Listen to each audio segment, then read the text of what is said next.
Olá! Vamos falar sobre o livro A Firma, de John Grisham, publicado em 1991. Ele conta a história do jovem Mitch McDree, recém-formado em Harvard, muito inteligente, ambicioso e de boa aparência. O seu sonho era dar qualidade de vida à sua mãe e à sua esposa. Pouco se sabe sobre sua verdadeira origem. Sabe-se que seu pai foi morto em uma mina de carvão quando ele tinha 7 anos de idade. Mitch tinha 2 irmãos. Um supostamente foi morto no Vietnã e o outro estava preso. Ele tinha 25 anos de idade, trabalhava em uma pequena lanchonete e era casado com a jovem Abby, que era professora. O jovem advogado foi recrutado pela pequena firma de Memphis, uma empresa muito discreta, que havia contratado apenas 41 advogados. Tinha grandes restrições a homens solteiros, mulherengos, a bebida. Não contratava mulheres advogadas, não contratava negros. E fizeram-lhe uma proposta. No primeiro ano, ele receberia $80 mil, mais bonificações, uma BMW e a hipoteca a juros baixos para a compra de uma casa.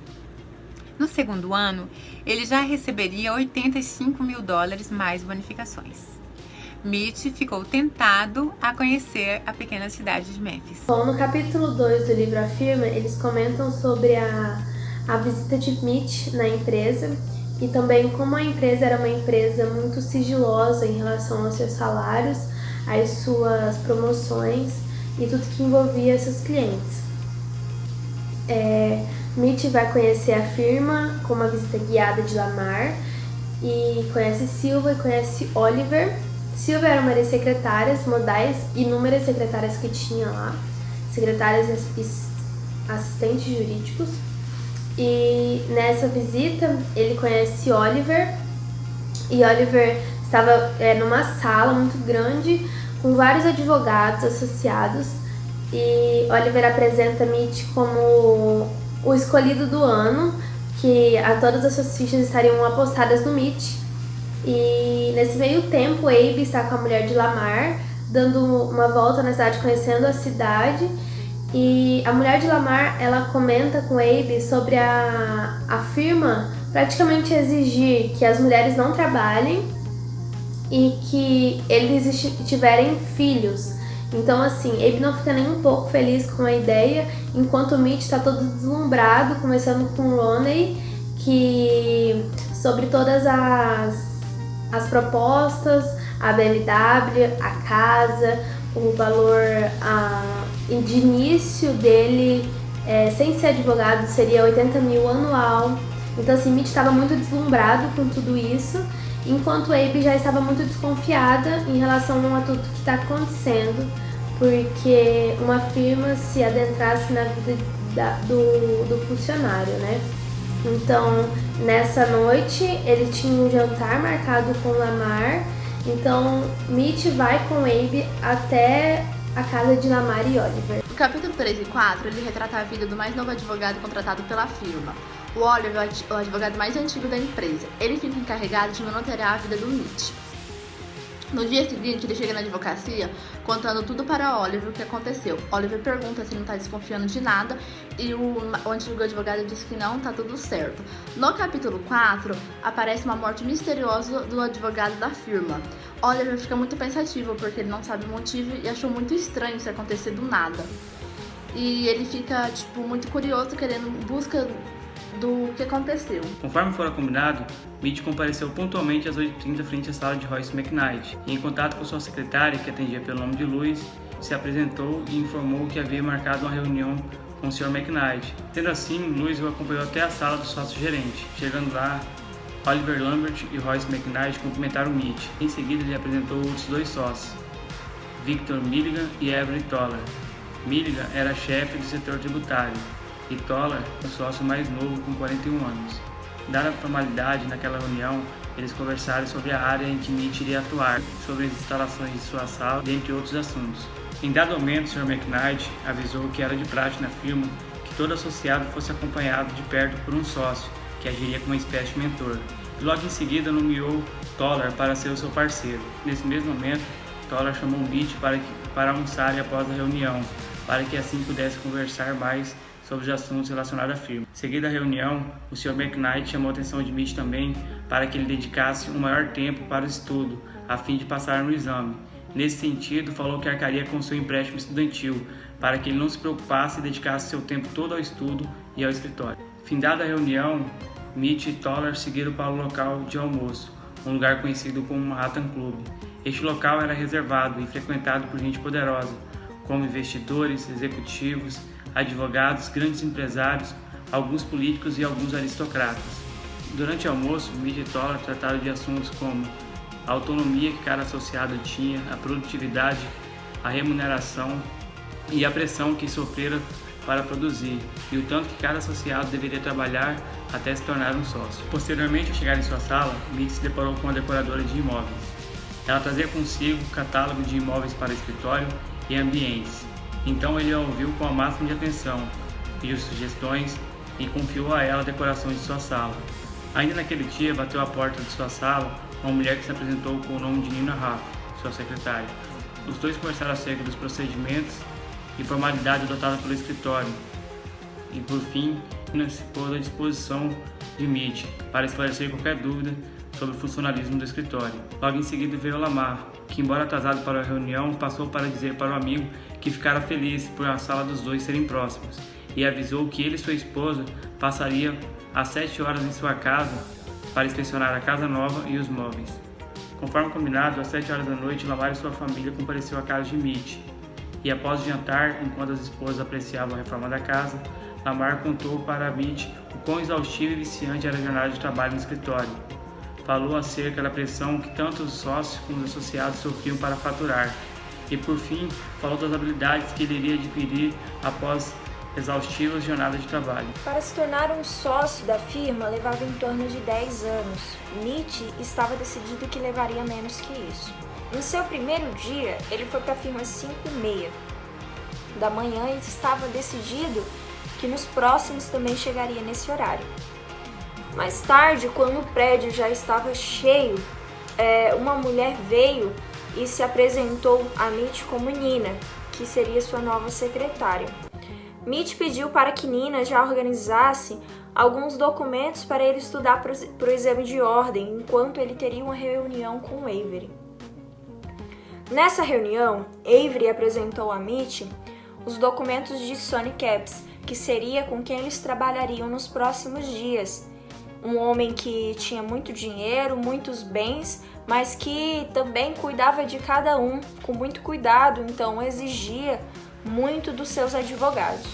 Mais tarde, Oliver, Nathan e Devasher, eles tiveram uma reunião para conversar sobre como estava o andamento das coisas, como estava em relação ao FBI, que estava cada vez mais indo atrás dos advogados da firma, dos não sócios, para obter informações do que acontecia lá dentro. Então, Devasher, ele informou a eles que teve uma ligação, ele recebeu uma ligação de Chicago com uma decisão bem brusca. Os documentos de Sonny Capps, que seria com quem eles trabalhariam nos próximos dias.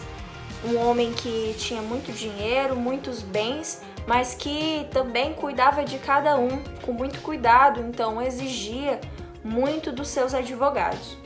Mais tarde, Oliver, Nathan e Devasher, eles tiveram uma reunião para conversar sobre como estava o andamento das coisas, como estava em relação ao FBI, que estava cada vez mais indo atrás dos advogados da firma, dos não sócios, para obter informações do que acontecia lá dentro.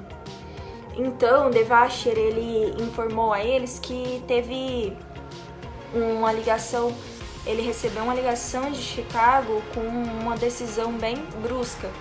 Eles grampeariam os telefones e as casas de todos os não sócios da firma para garantir que o FBI não chegasse em nenhum deles para obter informações. Então, mais tarde, Mitch começa a trabalhar com os documentos que ele pegou de Avery E quando ele começa a estudar, na sua sala começa a chegar cada sócio da firma com um arquivo, com documentos para Mitch estudar. Porque uma das políticas da firma era que nenhum novo sócio ele reprovaria no exame de ordem. Mitch foi ao hospital visitar Avery. Aparentemente ele tinha fingido um pequeno ataque cardíaco. Após a visita, ele subiu ao 18º andar do hospital e encontrou-se com Terrence, o agente especial do FBI, em uma sala de espera. Tammy, a mãe de McDear, tinha telefonado para Terrence avisando que Mitch estaria esperando-o no hospital para o encontro. Mitch estava usando um carro alugado, pois tinha descobrido que o BMW que a firma tinha comprado para ele estava grampeado. Abandonou o carro juntamente com a chave no estacionamento de um shopping.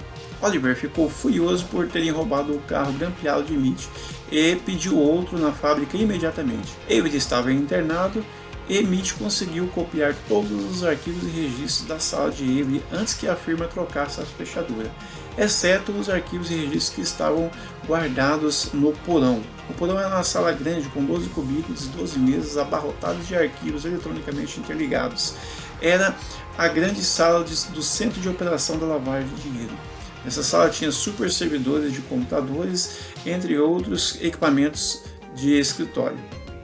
Mitch já estava com mais de 10.000 cópias de documentos incriminadores da firma Bendini. Garantia ao FBI esses documentos, um caminhão de indiciamento e vários mandados de prisão, até mesmo aos sócios que já tinham se aposentado da firma. Terrence queria esses registros que Mitch tinha conseguido da Bendini, só que Mitch disse que só entregaria os documentos depois que Ray, o irmão dele, tivesse sido tirado da penitenciária a qual estava preso. Essa liberdade havia queimado todos os cartuchos que Volley, o diretor do FBI, tinha com 2 senadores e até com o governador do estado de Tennessee. O diretor estava furioso. Mitch achava que Avery estava fingindo um ataque cardíaco e pediu para que Terrence o investigasse.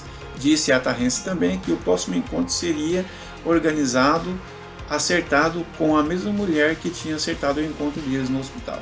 Eu vou falar sobre o capítulo 7, onde Avery pergunta à sua secretária sobre sua agenda, e a mesma diz que ele tem 2 reuniões, uma na parte da manhã e outra à tarde. Avery pede para que ela cancele todos os seus compromissos, ligue numa agência de voo e marque uma passagem de ida no sábado e volta na segunda para Houston. Avery pergunta a Mitch sobre os arquivos da Sony Caps e diz a ele que a mesma marcou uma reunião em Houston e pediu o esboço do contrato da sociedade limitada. Mitch lembra que esse contrato consta 140 páginas, mas prometeu a Avery que até a data estaria tudo ok. Oliver Lambert fez o convite a Mitch de um jantar para que ele levasse Abby, sua esposa, e disse também que nesse jantar estariam presentes todos os sócios da firma. Oliver Lambert fala a Mitch sobre sigilo e pede a ele que todas as negociações que ele fizer com seus clientes da firma para que ele não revele a ninguém e que esse sigilo tem que manter no escritório. Eu vou fazer um resumo sobre o capítulo 8 e o 9 do livro A Firma. Relata o momento que Mitchell estava sofrendo uma pressão dos demais associados, que nenhum associado tinha reprovado no exame e ele estava com medo de fracassar devido a estar acumulado muito serviço, está entupido de serviço, processos e não ter tempo para estudar, para fazer o exame. E relata também o momento que o pessoal da firma instala escuta na casa dele, no telefone, na casa toda, visto que ele está desconfiado das formas trágicas que os associados daquela firma tinham morrido, né? Que nos últimos 20 anos, 5 associados tinham morrido de forma trágica, né? Inclusive ele relata isso a Locke, que é um associado da firma, E o associado mais antigo fala para ele que tragédia mesmo irá acontecer se ele não passar no exame. Hoje eu vou falar sobre o capítulo 12 do livro. Bom, nessa parte retrata sobre a visita de Mitch a Ray na cadeia. Já tinha muito tempo que eles não se viam, né? Eles se comunicavam através de cartas e Mitch resolve visitar Ray na cadeia. De primeiro momento eles comentam sobre várias coisas que eles passaram, sobre várias línguas que Ray falava, que era fluente, fala sobre a mãe que estava na Flórida, a respeito depois da morte do pai. Ray também comenta que daria um jeito de sair dali, pergunta também a Mitch a respeito se ele teria dinheiro suficiente para ajudá-lo a sair e para fora do país. E também comenta sobre um companheiro de cela, que foi um policial investigador que estava ali pelo crime de estupro. E aí comenta que esse foi um companheiro de cela muito importante e tal, e pede para Mitch ir atrás dele, que ele ajudaria ele a sair da cadeia. Mitch depois sai e vai atrás desse policial, e aí marca um horário, uma consulta, porque ele é investigador, e passa aí na conversa, passa o que aconteceu e passa as investigações, que seriam investigações das três mortes que aconteceram na firma. E pede também para ele total sigilo, porque ele estaria desconfiado que estaria sendo vigiado, né, grampeado e tudo. Então pede para ele não ligar, entrar em contato, mas que durante 30 dias depois entraria em contato com esse policial. E assim se encerra o capítulo 12. No capítulo 13, Avery estava dando os parabéns a Mitch pelas suas 61 horas semanais que ele conseguiu alcançar no mês de outubro. Também o comunicou que eles iriam em viagem às Ilhas Caimãs. Chegando no dia da viagem, Mitch estava muito feliz, pois era sua primeira viagem para fora do país. Ao chegar nas ilhas, Mitch estava observando os diversos prédios de bancos de diversos países, um verdadeiro paraíso fiscal. Logo mais à noite, Avery e Mitch saíram para comer e beber. Avery se encantou por uma moça e saiu com ela. Mitch, no entanto, saiu pela praia, onde também se encontrou com uma nativa. Ela o seduziu e eles acabaram passando a noite juntos. No outro dia, Mitch e Avery foram ao banco tratar dos processos de um dos seus maiores clientes, Sonny Caps. Logo mais à tarde, Mitch conseguiu sair sozinho, onde foi à procura de Ebanks, o dono dos barcos onde os advogados tinham sido vistos pela última vez. Mitch começou a conversar com Ebanks, o dono dos barcos de mergulho, e começou a fazer questionamentos a respeito do acidente, onde o seu filho também havia falecido. Ebanks, no entanto, disse que não concordava que tinha acontecido um acidente, pois era tudo muito estranho, dado que eles tinham morrido afogados, onde seu filho e os outros sabiam mergulhar muito bem. Mitch pediu para manter sigilo na conversa dos dois e disse que retornaria daqui a alguns meses com Abby, sua esposa. Mitch resolveu fazer uma surpresa na escola onde Abby lecionava. Porém, Mitch estava sendo vigiado pela firma e um determinado dia Abby fez amizade com Ray, que o esposo trabalhava também na firma. E Abby falou todo o que ela achava de firma, que ela não gostava e que ela achava estranho a maneira que eles conduziam quem trabalhava lá, a maneira de se meter na família, e falou o quanto detestava a empresa. E Ray ainda aconselhou, dizendo que é um jeito bom de ganhar dinheiro.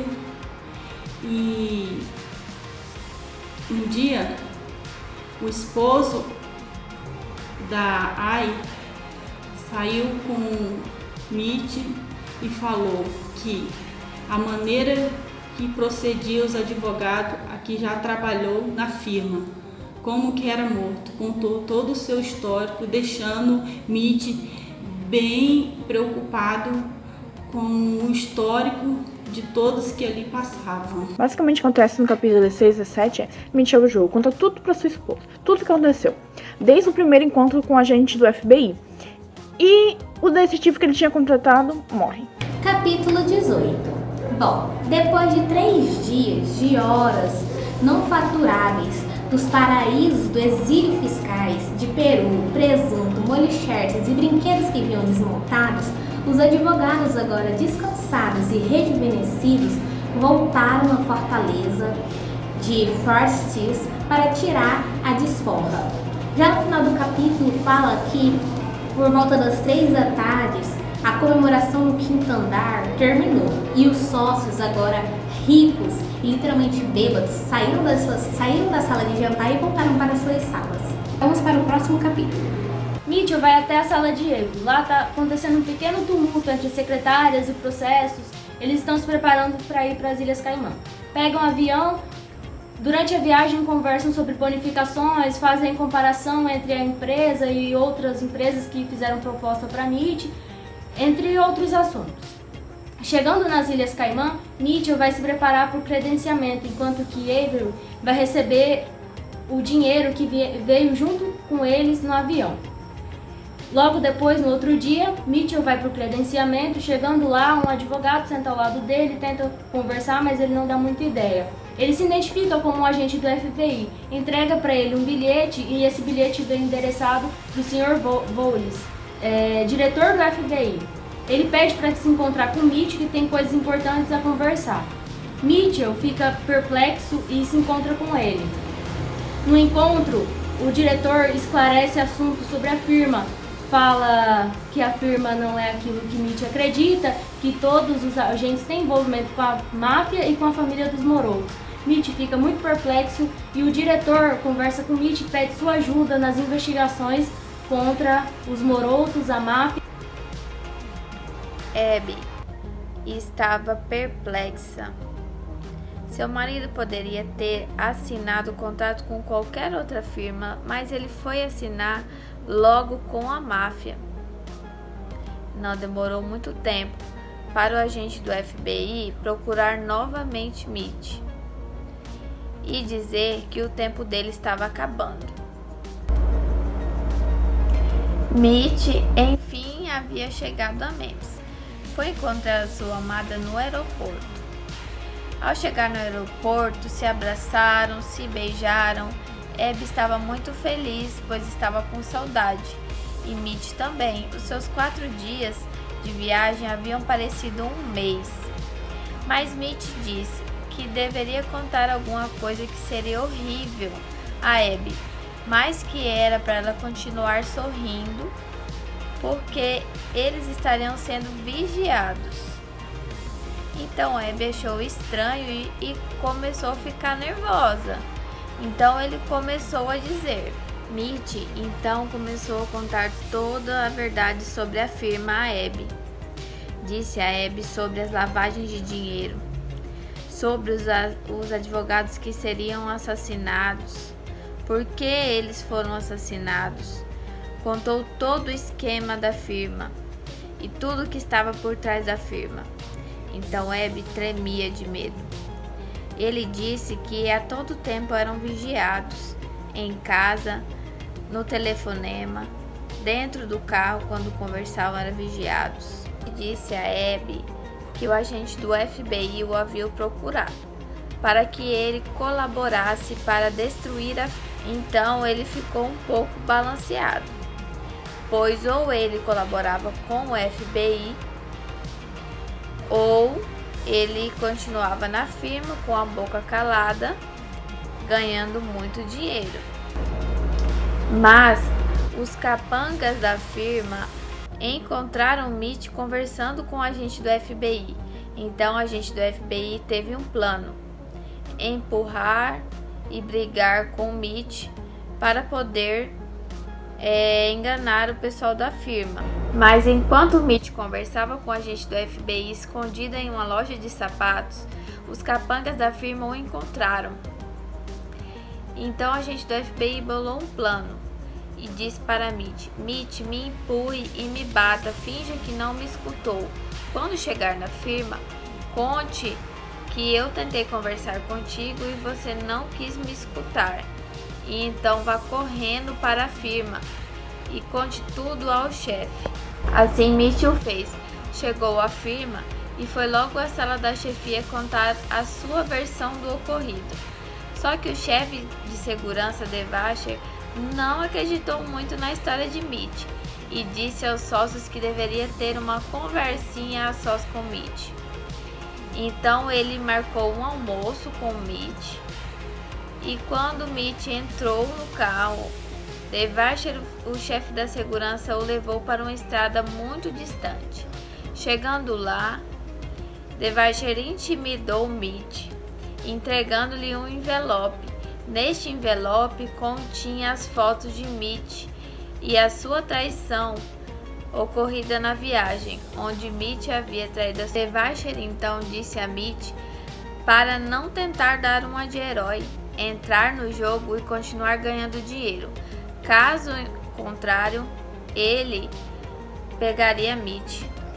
Pegariam esse envelope com as fotos da sua traição e enviaria para sua... Bom, o capítulo 23, ele começa falando sobre a história de Frank Moroland, que no caso ele era sócio de uma firma de 10 homens, especializada em serviços bancários e títulos financeiros.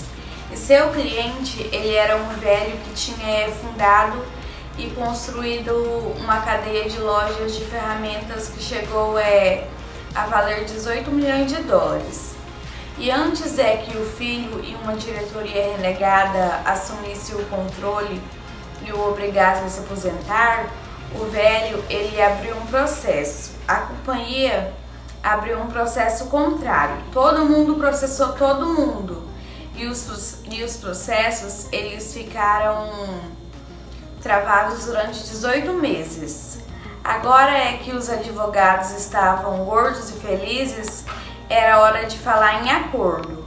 A Bendine, a Lambert e Locke cuidava das questões fiscais para o filho e a nova diretoria, e 2 meses antes a Verine tinha apresentado Mitch às hostilidades.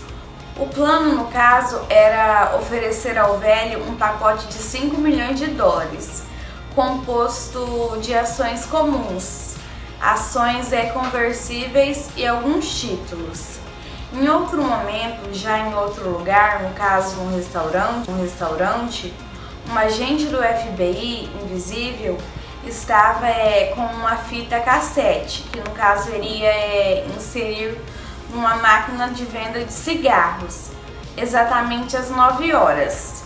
E Mitch ele deveria estar lá alguns segundos depois para pegá-la, sem ser flagrado por bandidos, quem quer que fosse e qualquer que fosse a sua aparência.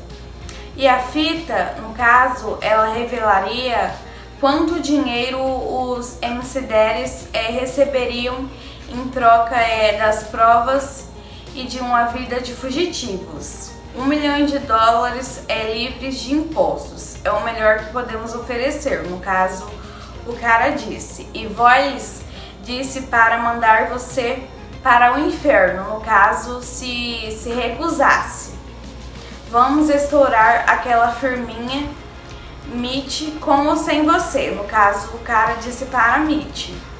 Já no capítulo 24, no caso, Mitch, o personagem principal, teve a permissão de fazer uma visita a uma sala de jantar palaciana no 5º andar.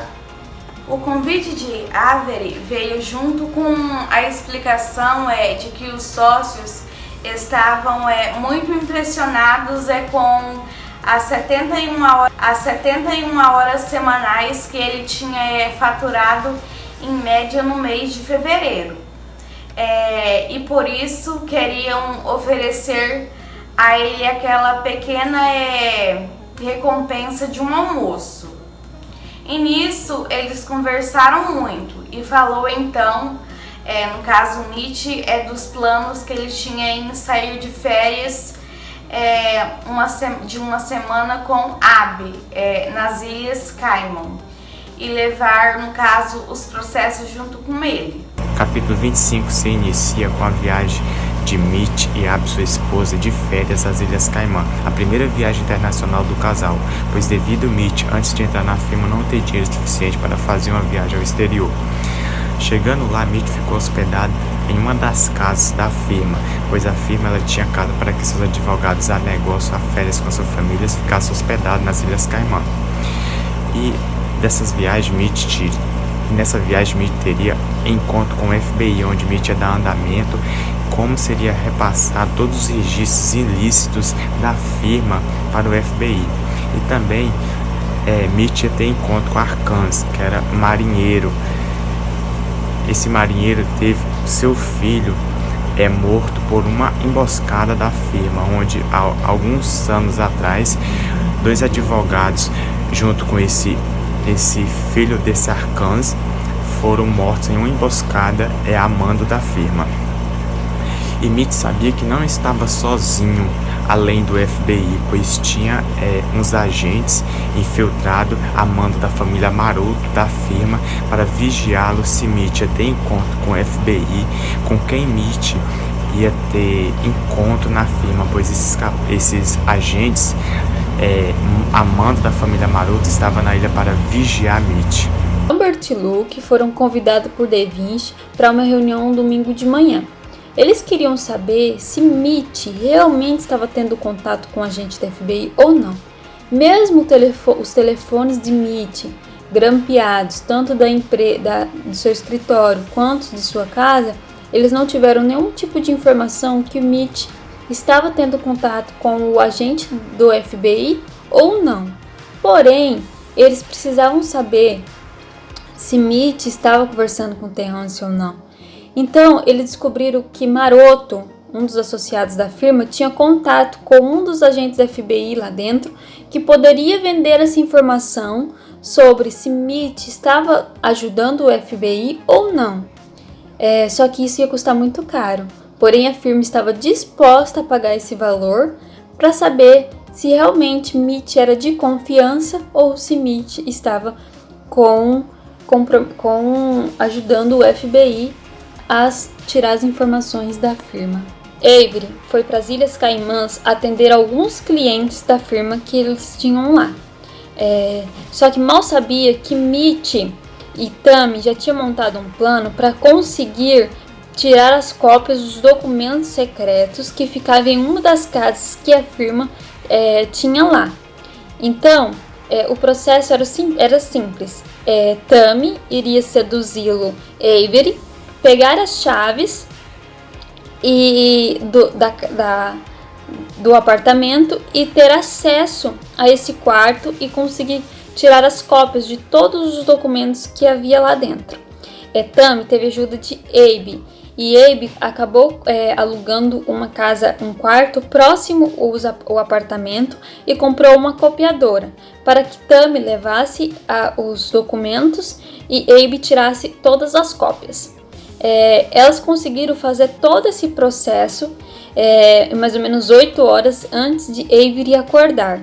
Quando Avery acordou, todos os documentos já tinham sido tirado cópias deles, devolvidos e estavam todos guardados lá dentro e a porta estava trancada. Então, Tammy se deitou na cama do lado de Avery e Avery não desconfiou de nada. Tammy, então, marcou um outro encontro com Avery para mais tarde, pois Avery tinha que atender alguns clientes. Só que Tammy já iria embora, pois já tinha conseguido, com Abe, tirar todas as cópias dos documentos secretos que Mitch precisava para conseguir ajudar o FBI. O Wayne, na sexta-feira à noite, ele pega um ônibus para fazer a negociação da troca de documentos com o Mitch, mas só que quem acabou aparecendo foi a Abe. E aí deu tudo certo, os dois negociaram. Então, Tam chega no aeroporto com 3 malas grandes cheias de documentos. E ela vai direto para um apartamento fazer a relação de todos os documentos, porque o Mitch tinha peço para ela fazer essa relação dos documentos, porque ele passaria algum dia lá e pegaria tudo e queria tudo relacionado. Então, Alfred combina uma breve reunião com Vine, um bandido de Nova York.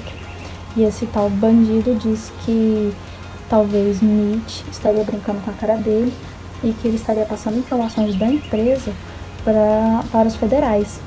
E depois disso, dessa breve conversa, os dois começaram a negociar. O capítulo 29, muito breve, ele relata o dia a dia do Mitch na firma, como funcionava o seu dia a dia, como funcionava a máquina de copiadora, a quantidade de impressão, os prazos que Mitch tinha que cumprir. Também relata como começou a investigação de Mitch, a partir de que momento ele começou a juntar documentos, a provas para demonstrar que a firma era só uma fachada, cometia crimes. Então demonstra e como começou a investigação para comprovar os crimes da firma. Quando ele conseguiu entrar na sala do colega associado, encontrou vários documentos de empréstimos, de transferências eletrônicas para as Ilhas Caimã. Relata também o momento festivo, onde mesmo sendo um momento de comunhão entre os associados, de alegria entre os familiares e associados. O livro fala sobre as vozes alegres de pessoas ricas e felizes e como foi o olhar tinha daquelas pessoas, qual era a visão, como ele examinava cada um. Mitchell examinava um de cada vez em volta das mesas, os rostos estavam vermelhos, os olhos brilhavam, eram seus amigos, homens de família com mulheres e filhos, todos envolvidos numa terrível conspiração. A firma é um grupo com 40 advogados, onde um deles é Mitch. Mitch se vê preso nessa firma e ainda tem um irmão que está preso também. Para Mitch sair dessa firma, ele arma um plano onde, através de um agente do FBI, Mitch pede para que ele solte seu irmão e ainda pede $1 milhão.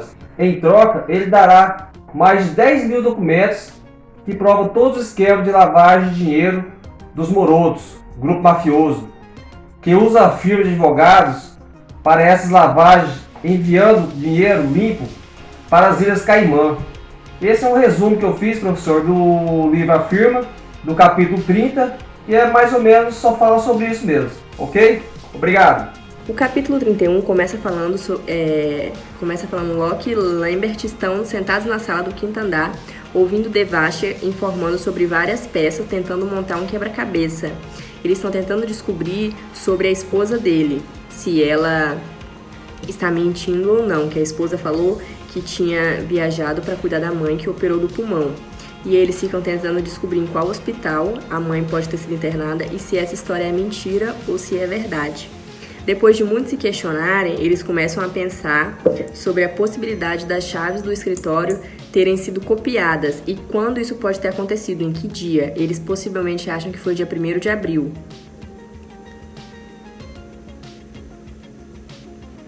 Continuando. Aí eles seguem o capítulo contando que Mitch saiu para visitar Rye. Chegando lá, os dois começam a conversar. Ele pergunta se ela tá bem, ele leva cigarros para ela e Rye começa a cogitar uma possibilidade de fugir da cadeia. Mas aí logo ela desiste, que ela fala que ninguém nunca conseguiu e que ela teria que fugir de muitos guardas e todos que eles pegam, eles matam e batem. Quando o Mitch sai da visita com o Rye, ele vai a um shopping, estaciona o carro no shopping e vai nas seções de masculina comprar meias e suéteres. Quando ele sai, já tá à noite e pega um táxi e vai até um endereço. Ele tá indo atrás da Abby. Aí, chegando lá no endereço, a Abby abre a porta pra ele e eles começam a se beijar. E eles passam a noite juntos. E ele deixou o carro no estacionamento do shopping Ele deixou o carro com a chave na ignição. E aí o carro dele é roubado. E o capítulo 31 termina falando que o cara que roubou o carro dele, a BMW, está explicando para o juiz como que ele conseguiu roubar o carro. E o cara fala que ele encontrou a BMW com a chave na ignição. Mitch chega ao escritório e é avisado por sua secretária que o Sr. Oliver Lambert quer falar com ele. Mitch então se dirige até a sala do Sr. Lambert e este comenta sua preocupação com Avery, que deverá ficar afastado da empresa pelos próximos 2 meses. O Sr. Lambert também avisa Mitch que ele passará a trabalhar agora com o sócio Victor Milligan e que Mitch no dia seguinte deverá viajar no avião da empresa para as Ilhas Caimã, onde atenderá alguns clientes. Mitch acena que está tudo bem, porém isso irá atrapalhar seu plano de fuga nos dias seguintes. Na prisão, Ray, irmão de Mitch, é surpreendido ao ser chamado por um guarda para acompanhá-lo às 11 horas da noite.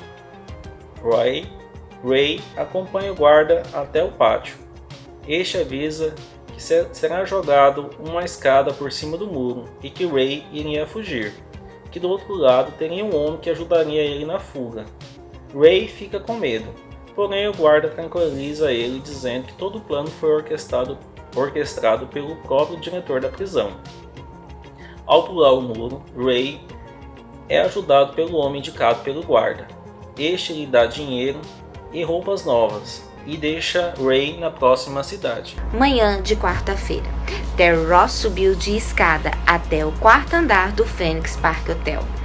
Parou no patamar diante da porta para recuperar o fôlego e passaram-se alguns segundos até que ele olhasse o corredor escuro através de seus óculos escuros para nada ver. Foi então que ele foi jogado em uma cadeira e as luzes se acenderam. Voyles se aproximou do rosto dele e disse: "Você é um traidor, a forma mais baixa de lixo. Não consigo acreditar." Ross mordeu os lábios e começou a soluçar. Voyles deu um tapa violento na têmpora esquerda, até que ele gritou de dor.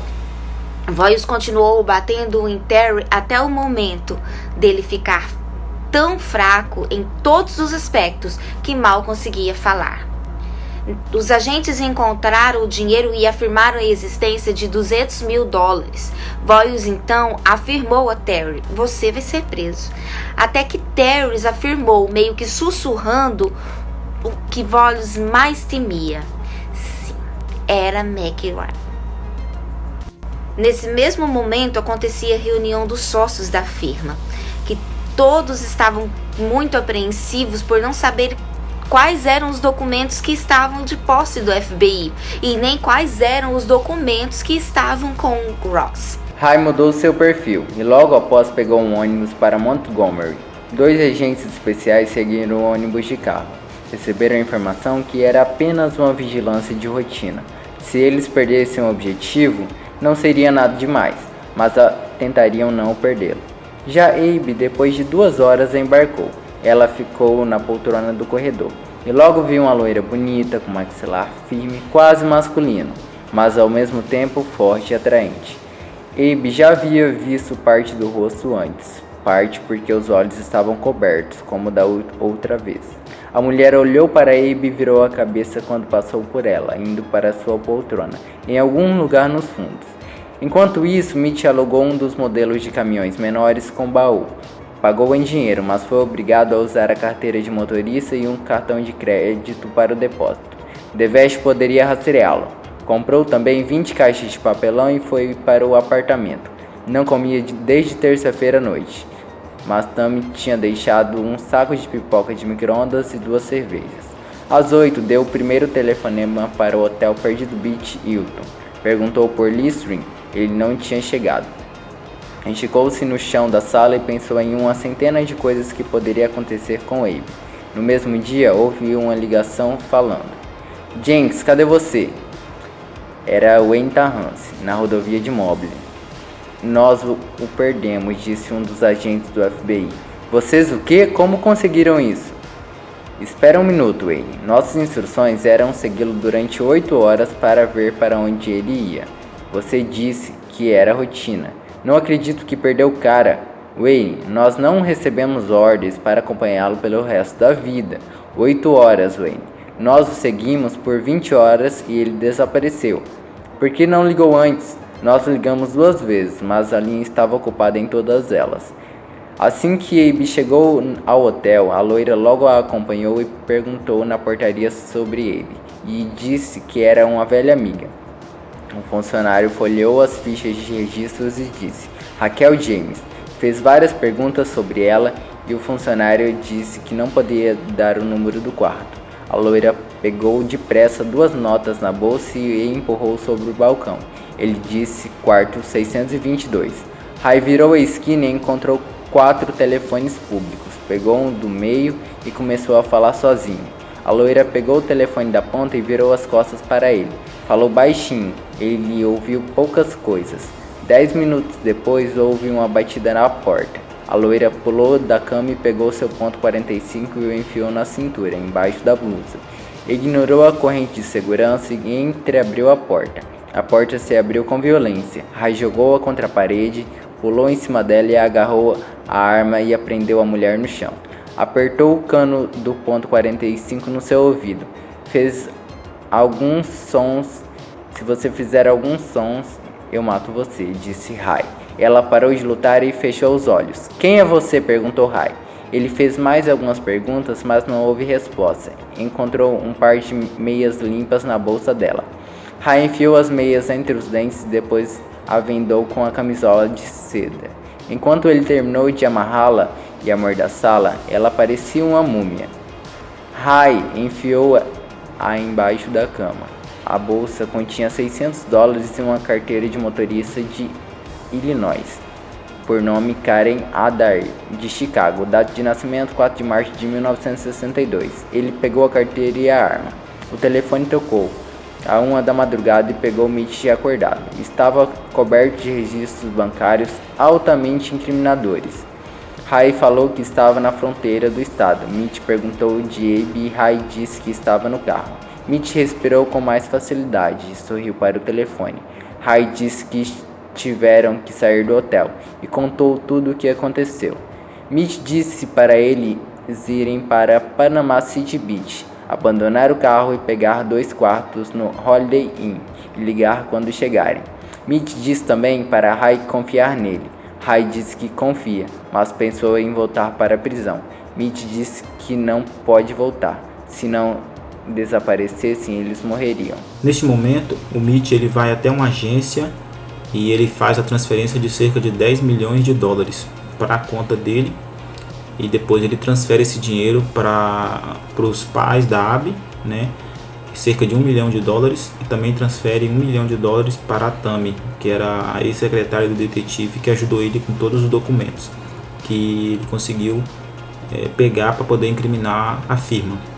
Depois que ele faz essa transferência, ele transfere mais cerca de $7 milhões para uma conta na Suíça.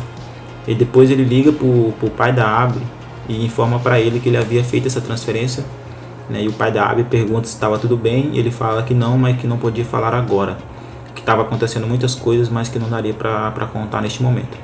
Depois disso ele entra em contato com a Abby, liga para ela e verifica se estava tudo bem. Aí a Abby informa para ele que o Ray estava sendo acusado de estuprar uma mulher, mas o Ray não tinha feito isso, né? A mulher tinha acusado ele e agora a foto dele estava em todos os jornais, todos os noticiários, e ele estava sendo acusado de estuprar essa mulher, mas na verdade a mulher fazia parte daqueles que estavam procurando ele. Então o Mitch agora pede para que ela se disfarçasse, para que a Abby cortasse os cabelos e mudasse de nome e pintasse o cabelo de loiro ou de ruivo para se mudar, né, para transformar, para não ser reconhecida. Depois disso ele vai até onde eles estavam e num caminhão de mudança o Mitch chega lá e fala para eles que agora o ideal seria não sair da cidade, para que eles permanecessem lá, porque provavelmente os agentes do FBI e os seguranças da firma já tinham fechado as estradas e se eles continuassem eles seriam capturados. O capítulo 37 fala sobre as buscas do FBI e da máfia para localizar Mitch e o caminhão com os documentos da firma. Ao amanhecer, numa sexta-feira, Joy e a sua tropa pousaram no aeroporto. Lázaro já o esperava e pôs Joy aos acontecimentos das últimas 24 horas. Enquanto a 5 quilômetros dali, o agente do FBI, Terrence, com os mandados contra Ray, Abe e Mitch, traçava estratégias, pois ainda não havia encontrado o carro e nem tinha nenhum sinal de Mitch. As autoridades precisavam encontrar Mitch antes da máfia. Terrence e Vollis deram ordem para que os agentes fechassem as rodovias e as estradas e revirassem hotéis, motéis com o retrato falado dos Mitchells.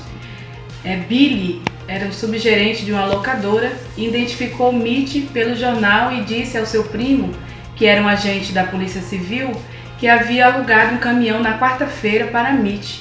Com essa informação, Terrence logo foi acionado e chegou à conclusão de que os documentos estavam no caminhão. Mitch ligou para Temi e pediu que enviasse as identidades e os passaportes e saísse de Nashville. E Mitch pediu a Temi que fosse para um motel em Sigutz, que ele estaria lá no quarto 39. A 3 quilômetros do motel, Lázaro recebeu uma ligação de uma informação de que um velho havia feito 11 chaves para uma mulher. Um funcionário do Holiday identificou a mulher como sendo Abe e que ela pagou em dinheiro por 2 quartos na madrugada da quarta-feira. Andy, ex-presidiário, gerente do motel, havia recebido no seu turno uns agentes do FBI e colocaram o retrato falado dos Mitchells no estabelecimento. Andy atravessou o estacionamento e Andy se jogou fora o retrato falado, jogou no lixo e atravessou o estacionamento. Bateu no quarto 39 e avisou a Mitch que os agentes estavam à sua procura. E aí ofereceu ajuda. Mitch pagou 20 mil para Andy receber um pacote da FedEx e manter as arrumadeiras longe do quarto 39 até o final da semana. O Sr. Moroto estava reunido com seus capangas se perguntando por que Mitch havia escolhido Panama City Beach para se esconder. Lazarov disse que era óbvio. Mitch tinha passado o Natal lá, conhecia o lugar. A máfia sabia de todos os passos da família McDear, só tinha um problema. A polícia também estava atrás deles e eles tinham vantagem pois estavam em maior número. Então não tinha como a máfia caçar os McDear com a polícia lá. Lazarov teve a ideia de fazer ligações falsas para tirar a polícia da cidade. Sujo em dinheiro limpo. E que as drogas eram contrabandeadas de todas as formas possíveis. Tanto pela terra, pelo mar, pelo ar. Após 16 horas de depoimento, Ray, nesse capítulo, ele inicia com Andy passando todo um relatório para Mitchell, dizendo que os policiais já haviam se retirado do local, de que o FBI cancelou as buscas ali porque eles receberam outros tipos de informações.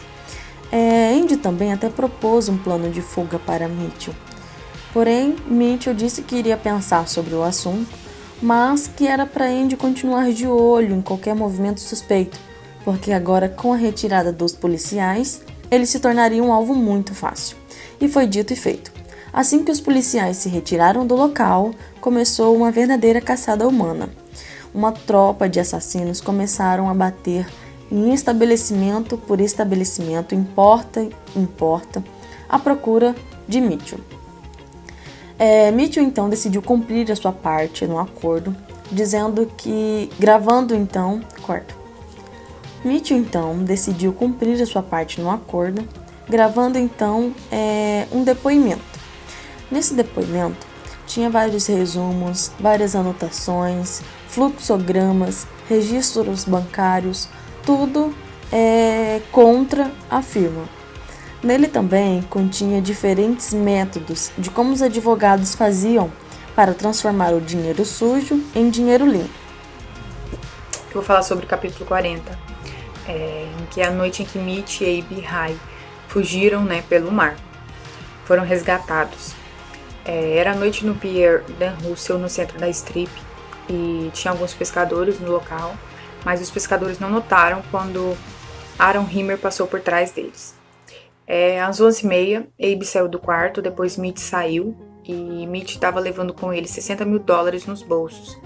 Então ele estava andando, prestando atenção em qualquer movimento suspeito, bem atento, né? Depois Rai também saiu e foi em direção ao pier. Ele estava levando uma corda em torno da cintura e uma arma também escondida.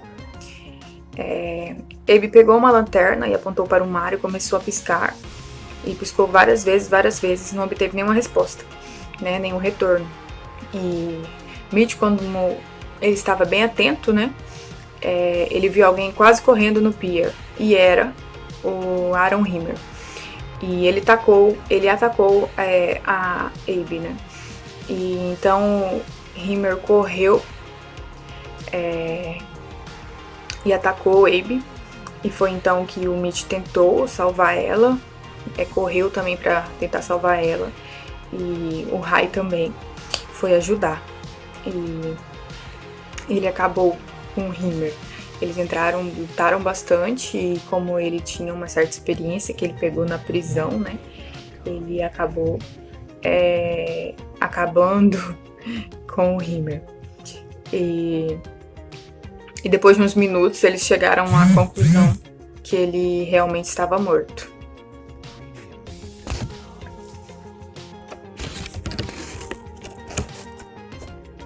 Rai pediu para Abe continuar a piscar a lanterna, né, em direção ao mar, e Rai usou a corda para descer o corpo de Himmer até o mar, e para eles descerem também por essa corda, uns 3 metros abaixo do pier, e ficassem escondidos embaixo de uma viga de ferro.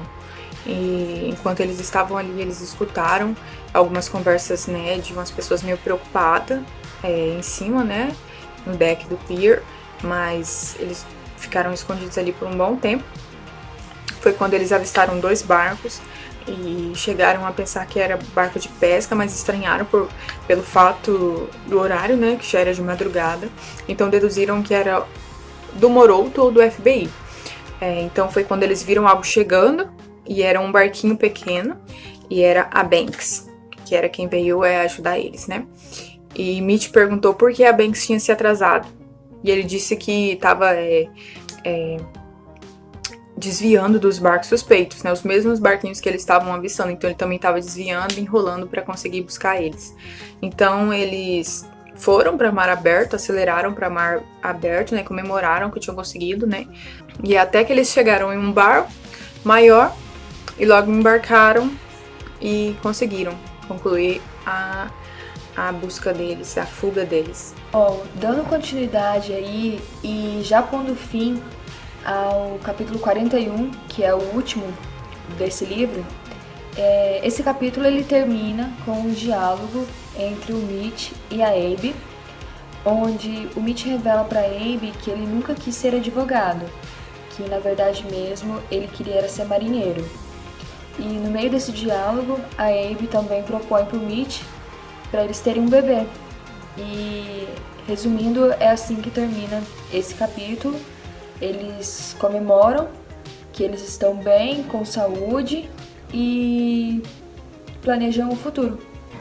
Bom, o capítulo 10 ele fala sobre a visita dos pais da Abe para o casal. Eles moravam em outra cidade e foram fazer uma visita para eles.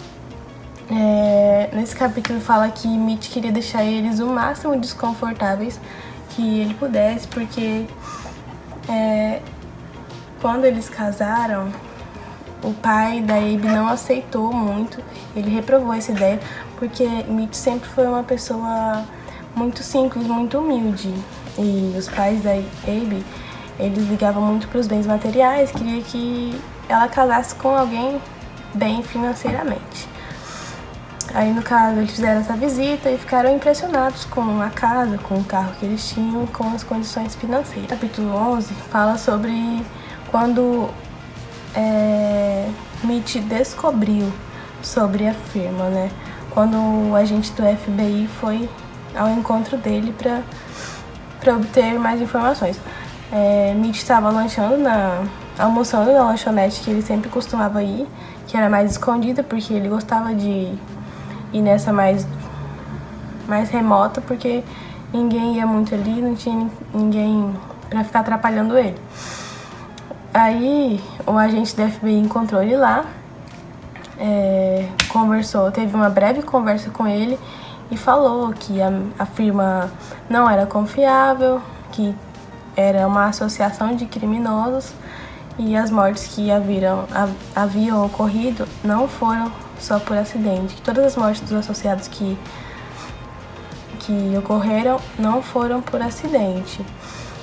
Mitch não confiou muito no agente da FBI, ele foi diretamente contar para o Lamar, que é um associado da firma mais antiga. Aí ele contou para ele e tal, e Lamar resolveu fazer uma reunião com os demais associados mais antigos, e eles tentaram acalentar Mitch para falar que não era verdade, falaram que não era verdade, que o agente do FBI disse, e fizeram meio que uma lavagem no Mitch e ele acreditou. Capítulo 21. Mitch trabalhava mais de 16 horas por dia. Ele somente saía do seu escritório para almoçar em restaurante, ou mesmo pedia comida ali em seu escritório, ou ia para casa encontrar sua esposa.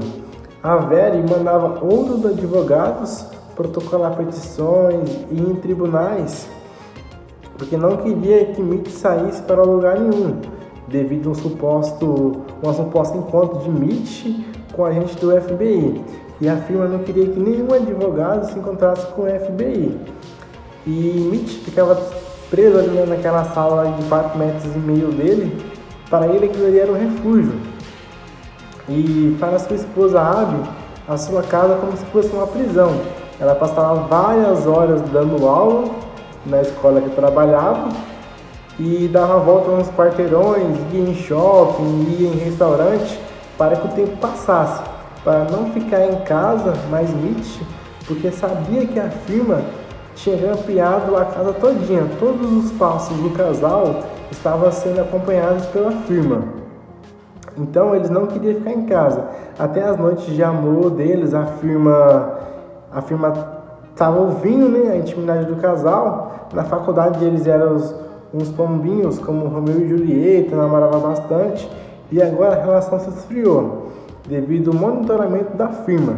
Vários dias se passaram e Locke propôs uma reunião com outro comparsa da firma, a mando de Lazaroff, porque Lazaroff tinha comparsas dentro do próprio FBI, onde ele corrompia para passar informações do FBI para a firma.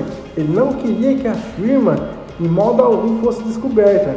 Então ele tem essa influência no FBI, onde essa pessoa passava todas as informações para ele de quem que o FBI estava se encontrando, de todas as ações que o FBI estava tomando para derrubar a firma, para incriminar a firma. E McDaddy teve vários encontros com o Tarance, que era o agente do FBI. E Lazaroff descobriu e propôs a Locke e esse comparsa da firma que eles executassem McDaddy. Ele não queria que nenhum agente da firma, nenhum advogado da firma se encontrasse com o FBI. Então, Locke propôs a esse outro agente da firma para eliminar McDaddy. Esse outro agente não concordou porque a firma tinha matado mais de 5 pessoas durante esses anos passados e seria mais uma chacina, e seria dar muito na cara que a firma era uma firma fantasma, só de corrupção. Então ele não queria cometer mais um crime. E Locke não, Locke queria, porque Lazaroff queria que McDaddy fosse morto. E eles bolaram uma outra estratégia em demitir todos os advogados que trabalhavam ali, que não sabiam do esquema da firma, com medo do FBI corromper eles. E Locke, ele não concordou com isso, não queria demitir os advogados, porque eles ganhavam muito e não ia cair nas artimanhas do FBI. Locke propôs executar McDaddy em um passeio que ele ia fazer numa casa de praia que a firma tinha, e onde todos os associados da firma podiam ir em final de semana, em datas comemorativas para aquele lugar. Então Locke descobriu que ele ia mais sua esposa e iria executar McDaddy naquele local. E esse outro comparsa não quis. Falou que eles iam montar uma estratégia, mas não queria mais exterminar ninguém. Mitch, ele sempre era muito discreto. Ele sempre estava ocupado demais para falar com os advogados da firma. Ele trabalhava muito para ter um resultado elevado de honorários no final do mês, para que a firma não descobrisse que ele estava ausente, com medo de descobrir o envolvimento dele com o FBI. Após o almoço, ele telefonou para sua esposa Abby, falando que ia visitar sua amiga Rai e que voltaria somente no domingo para Memphis. Pegou uma rodovia interestadual, dirigiu por aproximadamente 3 horas e meia até chegar na cidade vizinha.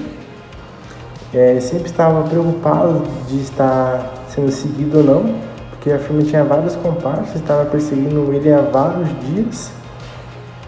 E ele muito preocupado, lá para um lado, lá para o outro, olhava no retrovisor. E ele procurou um local seguro, né, para deixar sua BMW, 4 quarteirões abaixo, pegou um táxi. Assim que o táxi chegou, ele já entrou no táxi, colocou um óculos escuro, se abaixou, olhava de um lado para o outro para ver se os agentes da firma não estavam seguindo ele. Pediu para o motorista do táxi ser mais rápido.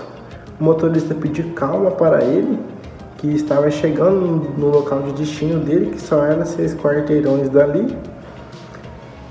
Passaram os minutos, eles chegaram ao destino. Meb comprou uma passagem de ônibus. Assim que chegou no terminal rodoviário do embarque do ônibus, a moça chamou, avisou, né, que o seu ônibus tinha chegado já. E ele entrou dentro do ônibus, guardou sua bagagem, olhou para todos os passageiros que estavam no ônibus, com medo de algum passageiro ser um possível investigador da firma. Sentou-se ao fundo, na última poltrona do ônibus, com medo de alguém ver ele. Depois de uns 20, 30 quilômetros, percorrendo a cidade vizinha ali, de ônibus, uma pessoa se aproximou por ele, de camisa xadrez, que era Tarance, agente do FBI. E eles se cumprimentaram ali, e ele perguntou a Tarance se ele estava seguro, se ninguém tinha seguido eles. Tarance respondeu: sim, estamos seguros. Você viu o meu agente no terminal telefônico?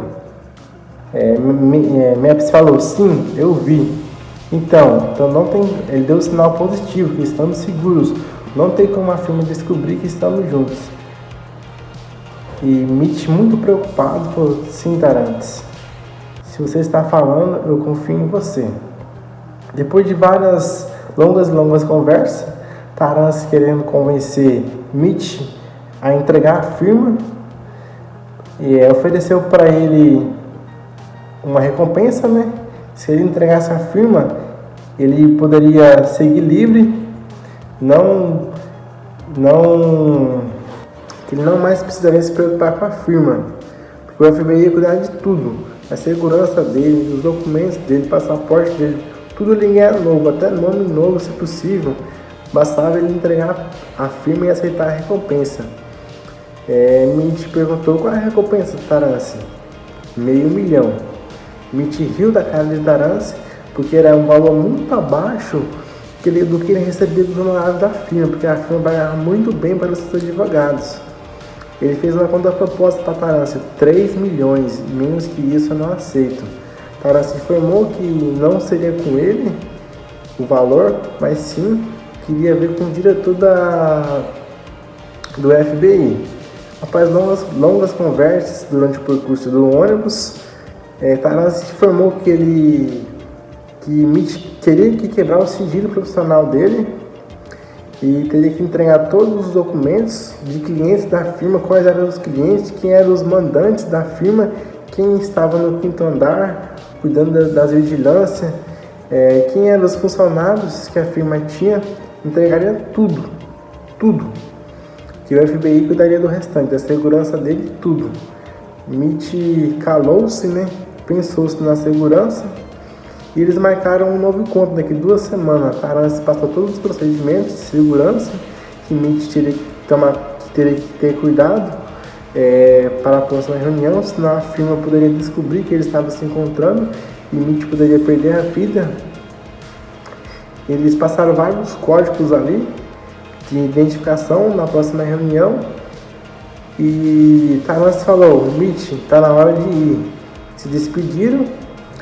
Mitch encontrou um agente do FBI e queria levar ele até o seu carro com segurança para que ninguém da firma descobrisse.